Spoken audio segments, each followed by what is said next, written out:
Coronavirus restrictions forced many daycares to shut down. The only ones that stayed open are those providing childcare for essential workers. And for many parents, that meant taking care of their kids at home, but also a chance to save some money that normally paid for that daycare.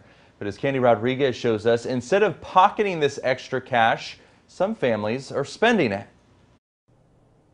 Mom of two, Shannon Zinski, and her husband have been working at home throughout the pandemic. So when they found out their boy's daycare was getting ready to close, they knew parenting at home was going to be a tough job.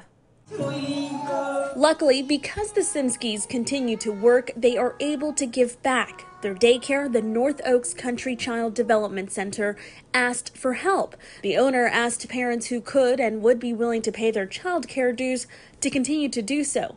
The money parents would pay would go to support the center's teachers. Shannon and her husband decided they would help. They continue to pay their monthly $1,000 daycare bill. When I asked why they simply didn't keep the money for their own savings, this is what she had to say.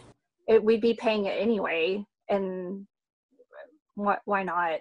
I think then when we talked about it, why wouldn't we do that if we were able to? And it just seemed like the right thing to do, so that's what we did. The fact that they care so much that they would give us a little bit of their security just means so much. The daycare owner tells me the Zinski family is not alone. Other families have also decided to support the daycare monetarily.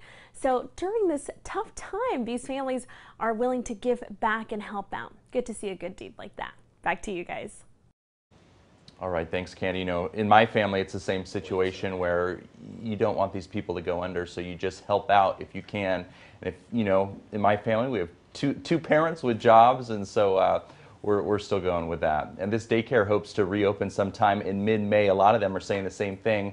And like many who continue to support their employees, the daycare owner says she has to dip into some of her personal savings to continue to pay the daycare's teachers.